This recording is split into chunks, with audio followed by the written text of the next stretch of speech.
Hello again. Good morning. It's Palm Sunday. It's church coffee online on a blustery day. It has just nipped out to make our lovely cup of tea, so she will be with us in a second. But my clever statistics tell me that already 24 people are together. So welcome, you 24. Great to be connected this way. We'll have about half an hour just to chat, to say hello, to have that sense of togetherness that's sometimes so hard at the moment, to have a bit of fun, have a laugh, to talk about the service, this Palm Sunday service, and any other aspects of Palm Sunday. Any thoughts you've had about the message? We'd love to hear any things that you found helpful about the service. And then we will talk to Jane Butcher. Jane is already in our clever control room, and I'll see whether she can nod her head now to see whether she can hear us. Yes, she's nodding her head. Brilliant. So that's fantastic. And it will be really good to talk to Jane in a few minutes about all aspects of how they can help us as BRF, as Bible Reading Fellowship, especially at this time. They have, as you heard earlier, some key areas of ministry. One is about living faith. One is about really children, families, including Messy Church and Parenting for Faith. Another one is, of course, their core original mission, which is to help people read the Bible in a regular way. And then the Anna chaplaincy. So really look forward to talking to her a bit later in our service. BRF is one of five mission partners which we have, and we're so keen to build our relationships with them as we move forward together. Edda's back. Yes, and we have some comments, I think, so we have a look at that and make those available. Hello, Clive, first in line. I'm sure you had someone like me who made your coffee or tea for you. Oh, maybe he's multitasking. What? Men multitasking? Some apparently can. We should have had a little poll. Can men multitask? And you should have had to be able to say whether you're male or female. That would be an interesting statistic. But we haven't Or is that prepared stereotyping? What? Could be. I'm certainly one of those who can't multitask. Yeah, and the problem is I'm female, but I can't. I think the older I get, the less multitasking I can do. Well, I think there's an argument. We're having an argument. We're having an argument. There is an argument here that maybe the older we get, we realize we were never very good at some things, but we're happier to admit it. How about Maybe. that? Maybe. Or we lose certain abilities. Who knows? She's definitely better at multitasking than I am. That's for sure. Thank you. So here's John and Beverly. Great to have you with us this morning at coffee. And by the way, thank you to many of you, just seeing some of your names, who have already sent us photos of around the theme of new life. We still have a couple of days, so if you haven't sent us one yet, do send us one. Hey, and definitely, John, you are on time. John, shall we really put you on the spot? Was that because you forgot to put your clocks forward? Tell or us did you in the just chat. have a lovely long night's sleep, which would be good too, wouldn't it? It would be. Hello, Jane. Thank you for your comment. And we'll see each other later again at Destiny. Tell us about Destiny for those who don't know. Destiny is our online fortnightly group for double digits, anyone who is 10 and older. And we are doing the well-being journey with together with the youngsters, which is actually really great. And it's a great team, the Destiny team. Talking about the well-being journey, we finished that last Sunday. But of course, the well-being journey is never finished, as we acknowledged last Sunday. And so we will check in with you at certain points about how it is going with the well-being journey. But also, it would be great to hear from you. Yes, let's get some feedback. Our daily emails. Maybe you did it with a small group. We would love to hear from you, how you found it, and maybe how we can continue as a church family to continue on this journey.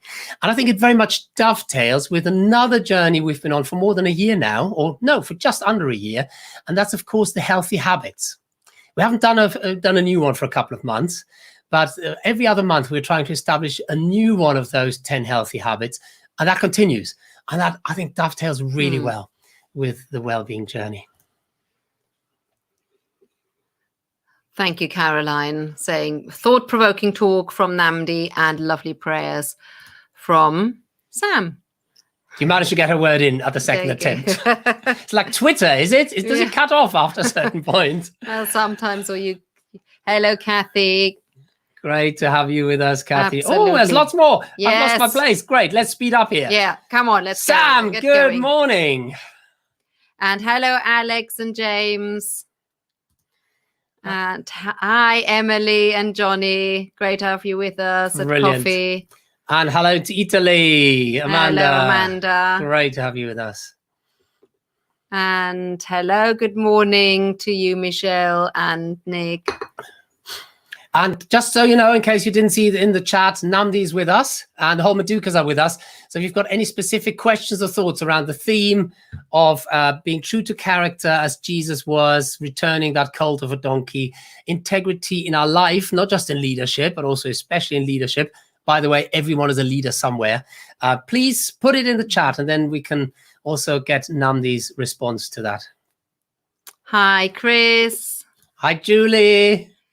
Hello to all the birds in Singapore.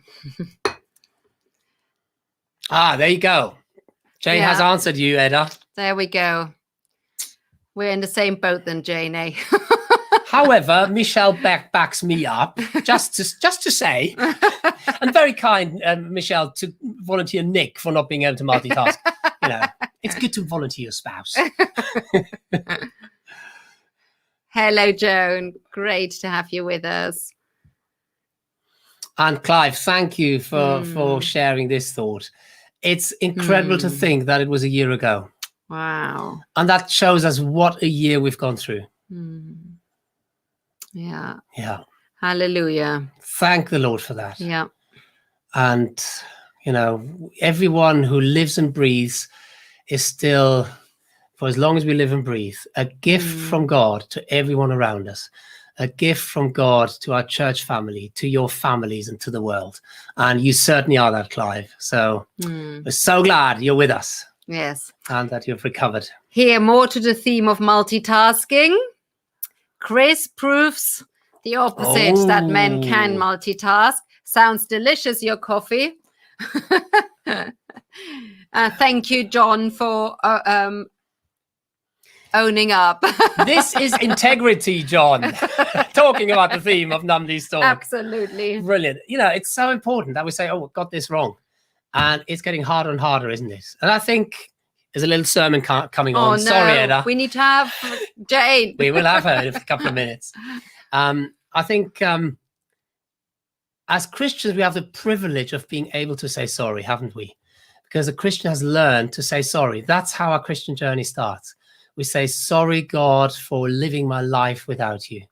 Sorry for walking away from you. And oversleeping has nothing to do with that. No, I'm taking this as a hook, my darling. Yes, I know. As a hook into, it does actually, I'll come to that. And so as Christians, we cultivate that wonderful virtue of being able to say sorry. And that transforms every relationship. So well done, John. It has something to do with that. I think we find that easier than other people who've never said, sorry, God, I know I was wrong and I get it wrong and you forgive me. And so I can say sorry and forgive to others. End of sermon. Hello, Janet. And we have Andrea's with us. Brilliant. The multitasking theme clearly has struck a chord. Making some bird feeders out of plastic bottles while I listen. Brilliant. I bet that's something to do with Forest School. Wonderful, Robert and Mary, that you've tuned in. I misread that for a minute. I first read, we've just turned in. And I thought, are you joining us from bed? But you said we've tuned in. Good. Excellent. And hello, Heather and Brian. Great that you're with us. And we have Sheila, tea made by own hands. Wonderful. And Janet is giving us some feedback already on the well-being journey. Yeah. I mean, it was so much, wasn't it? And some groups just decided to run a couple of sessions on one theme. So there's still 1 or 2 sessions to go. And that's fine. You know, we need to make it work. I've got a colleague who's also doing the well-being journey with his church. And he's done the radical approach. He's decided that the book has 50 chapters. So he's doing 1 chapter per week. So he's got his sermon program for the rest of the year sorted. That was good thinking, wasn't it? Hello, Janet. Wonderful that you are with us at coffee. And hello, Anne. Thank you for your feedback. And hello to Yorkshire. Great to have you with us, Caroline and Bill. Wonderful to be with Indeed. friends across whatever distance. And yes, of course, some things we couldn't do this year. Although, as Carol said, I don't know whether Carol is with us, it would have been quite a windy procession to St. Mary's Church. Indeed, yes. But yeah, I'm not sure that Hetty is going to feature next year. I'm not sure. We'll see. Let's see what she says to that. Let's see what Joey says to that. Joey? Joey, the donkey. Oh, Joey. Yes. Remember, he takes the lead. He does. Usually. And as I said earlier, he's 26 now. So it's amazing. That is quite something. Brilliant. Well, I think it's time to bring Jane on to this call. And if you've got any thoughts, any questions, we'd love you to ask them in the chat. And then Edda or I can relay them to Jane, because the nature of a short interview during a service is always that you have to keep it quite tight. So we've got a bit more time now, which is fantastic. So let's see how our technology works. It worked just earlier before we came on air. So that's a good quote, isn't it, Clive? Yeah. Integrity is doing the right thing when no one is looking. Yeah. Indeed. And that's a tough one. But it's such an important reminder. Thank you, Clive. And, Namdi, if you want to give any other perspective on that, because, of course, Namdi has got one leg in church ministry and one leg in business in Royal Mail. So we all have that. But for Namdi, he sort of lives that every day. Yeah. Brilliant. Oh, Kathy. Oh, a lovely walking boot to wear for 6 weeks. Oh, it is chipped. Oh, so there we are. So you are glad you didn't have to process to church today, didn't you, Kathy? You could process in your armchair this morning, which is a good thing in your case. Right. Here's Jane. Good morning again, Hello, Jane. Good morning. Lovely to meet you this morning. Fantastic to have you with us. And we have no pressure now to cut it down to 6 minutes or whatever. So you may Jane, regret that. Brilliant. If people can say in the chat whether you can hear an echo, then I can work our mute buttons a bit more actively. It's easier for me if I don't have to, but we want to make sure you can all hear as well. So Jane, we didn't have much time to introduce you a bit more. Of course, you have a life outside BRF and you had a life before BRF. So tell us a bit about your story, maybe your family, so we learn a bit more about you. Yeah, certainly. So yes, I live in Birmingham, so not a million miles, and certainly not as far away as many of your people joining you this morning. So I originally trained as a secondary school teacher and taught in inner city Birmingham, and I taught PE and RE. It's one of those that people either loved me or hated me. How they approached both of those subjects. So it was great and I loved it. And then I moved into church ministry and worked with children and youth, which I loved. I moved to the States and worked for a couple of churches in America. And then I've been back here since the year. Since we turned through the millennium. And so that's been really positive. And I've been in Birmingham or that area for that whole time. Worked at a church in Birmingham, St. John's Harborne, which might be known to some of you, and have remained worshipping there, even though I've kind of obviously moved to BRF now. I'm not there all the time, but that's where I've been worshipping, having left the staff there.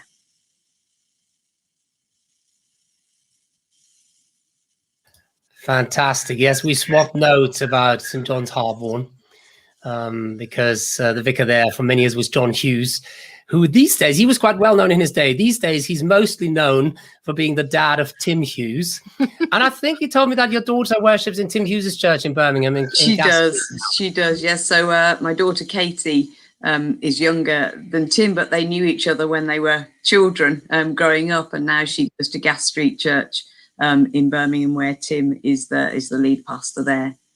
Yeah, lovely. It's wonderful how paths cross at different times in life, isn't it? With some joint story, shared stories. And of course, the other person that we're connected through is someone who's been with BRF, I imagine, even longer than you, and that's Richard Fisher. Richard Fisher, who is now the CEO of BRF, but he has a long-standing connection with Denham, and he's been with us for a few times. He actually was in Denham. I'm just trying to find that wonderful photo, and if I find it in a minute, I will. 2 years ago?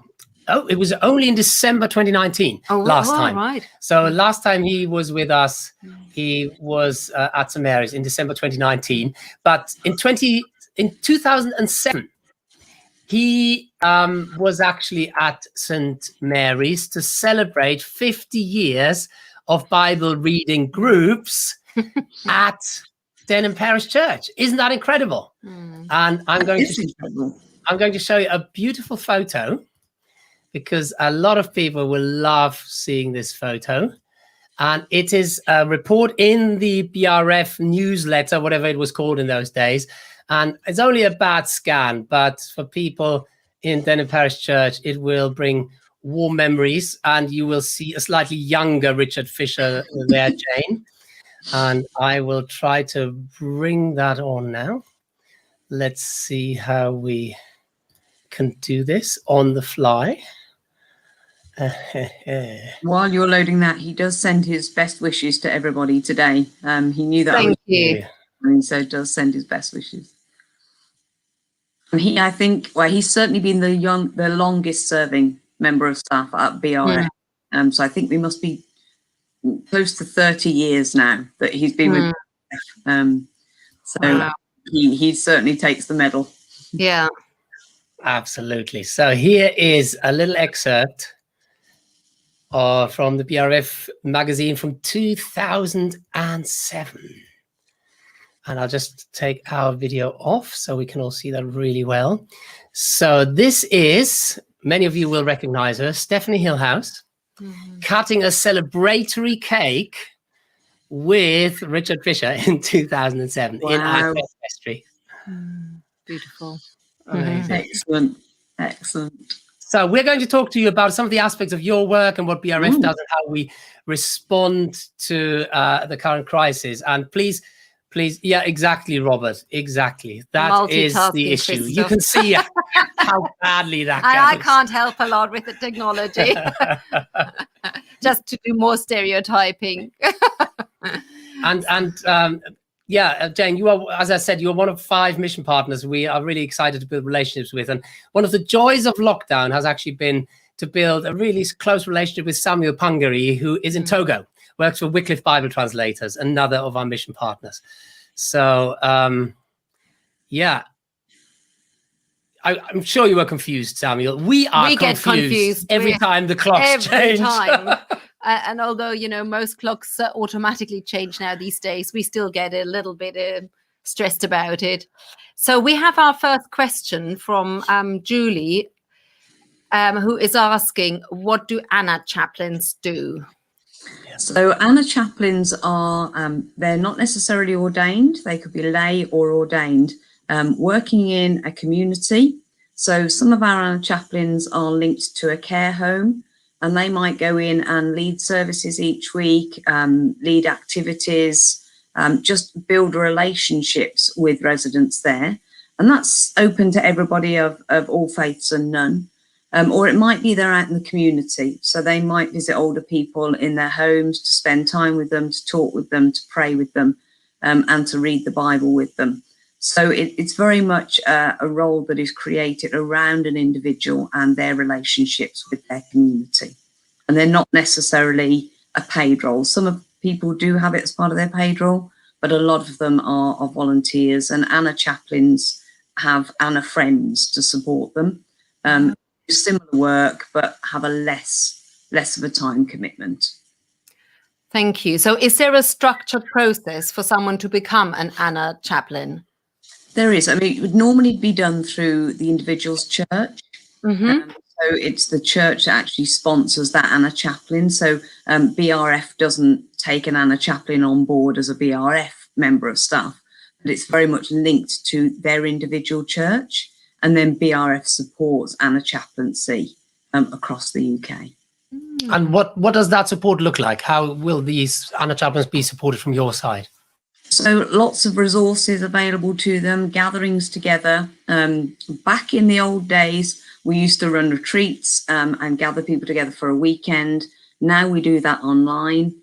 So gathering the team together, leading training sessions on a whole range of subjects like messy vintage, which is messy church in care homes, and different ways of engaging with older people. So it can be a whole range of activities.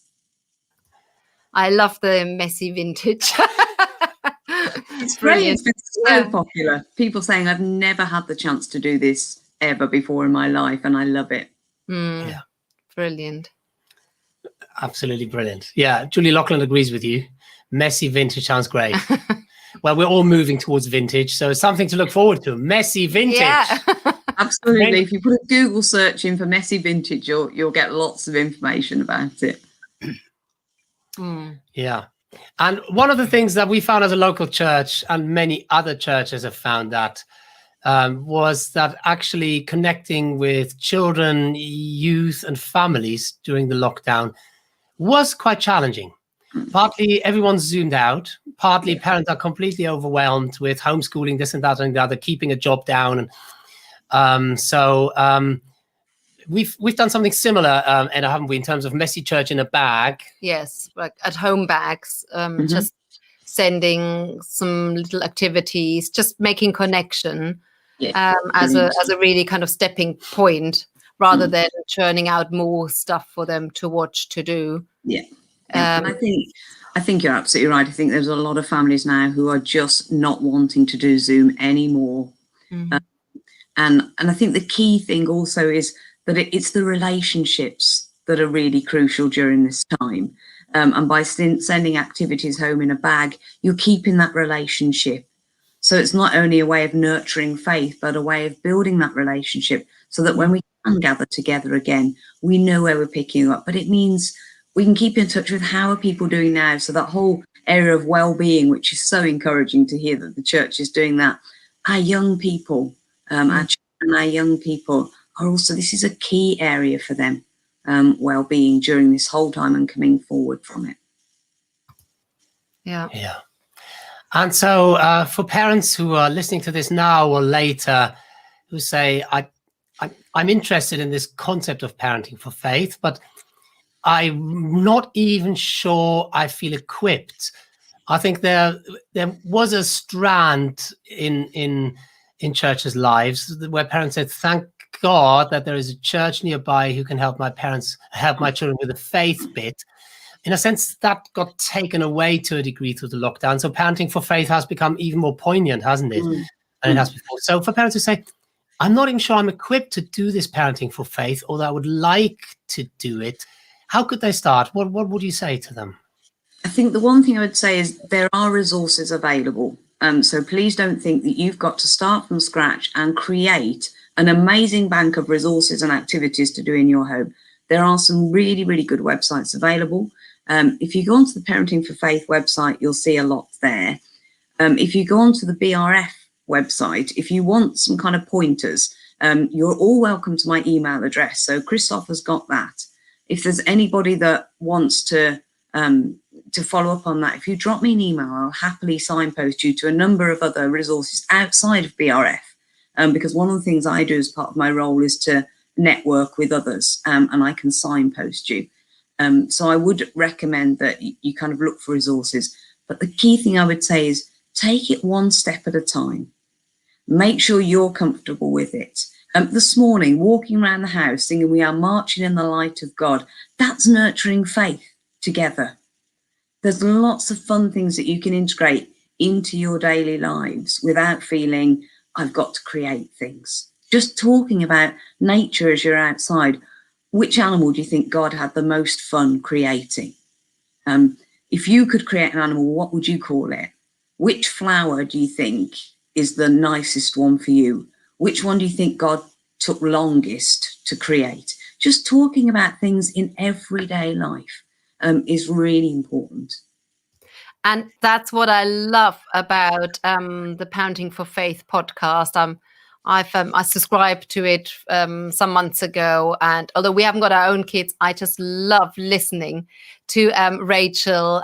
She really, and her team. It's not only Rachel, but I think they are just brilliant in making it so practical, inspiring, really hands-on. So anyone who is listening to this and you haven't had a chance yet to listen to the Pounding for Faith podcast, I really wholeheartedly can advise you. I urge you to have a go, dip in, and you will really be richer for it. And, I do that kind of thing when I'm doing some chores in the garden or something in the house. Chores in the garden? Yes, indeed. Isn't that an oxymoron? Yeah. Sometimes she loves gardening. I do, but some things are chores, aren't they? Yeah, talk about the chore that you dragged me into last week, Edda. Oh, no, I won't bore please anyone do. with, no. Edda has a massive agapantha that's been growing for years and has very extensive roots. And Edda had the glorious idea that it got too big and was in the wrong place. Well, because it stopped flowering. There is actually, it's a spiritual, I find a lot of spiritual analogy in the garden. That plant wasn't meant to be clogged up. It had one flower, this big clump, because it needs space to breathe. So we had to literally hack it apart. And that was a lot of work. We first had to get it out of the ground. That's when it's worthwhile listening to good podcasts. like Rachel's one. Yeah. So is this the right URL, or did I forget a .uk? I can't remember. No, that's great. No, you're okay. Parenting.org, that's absolutely right. Yeah. Brilliant. That's great. Well, it's been great to catch up with you, Jane. And we're so appreciative, not only that you took the time last Wednesday when we did the recording, but that you were with us this morning just to get a feel for us as a worshiping community, and now joining in with us. It was great.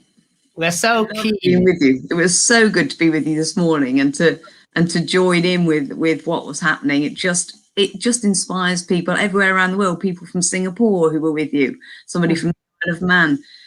We've had challenges this year, but things online has connected so many people together, and I really enjoyed being with you this morning. Brilliant. Thank you. And there's a lesson in what you just said and what we experience in online church.